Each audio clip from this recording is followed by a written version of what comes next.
nimechoka niweze kukukaribisha tena katika channel yako pendwa kabisa ya Simba Sports Club Champions, na hii ni maana halisi ya Simba.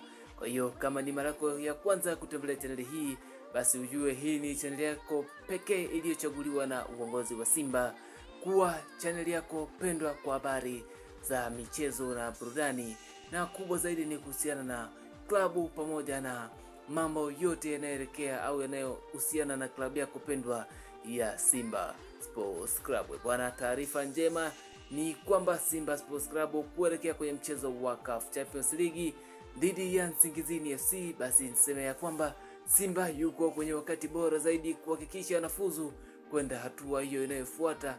Ni baada ya mwalimu kocha Pantevo kwenye viwanja vya mazoezi kama unavyomtazama hapa pichani, ameweza kusema mambo mengi, lakini kubwa zaidi akisema ya kwamba ameshaanza kung'amua au kukipata kikosi cha Simba ambacho kitakwenda kuanza moja kwa moja kwenye mchezo huo, lakini pia kukitumia kwenye msimu huu wa 25-26.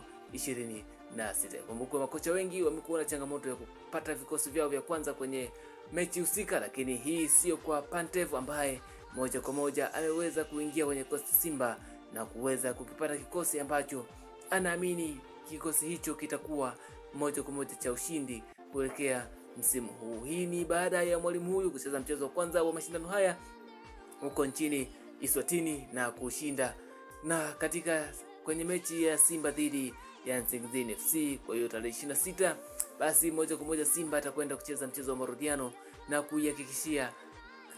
kuhakikisha wanashinda ili kwenda katika hatua inayofuata ya mashindano ya CAF Champions League. Kumbuke baada ya mchezo huo draw itakwenda kupangwa katika siku ya tarehe 3 mwezi wa 11, na ndipo Simba Sports Club watajua yupo kwenye nafasi gani ya makundi barani Afrika. Bwana, hii ni Simba Sports Club Champions. Kama ni mara ya kwanza kutembelea channel hii, basi huu ndio muda wako sahihi kabisa wa kuhakikisha unabonyeza neno subscribe.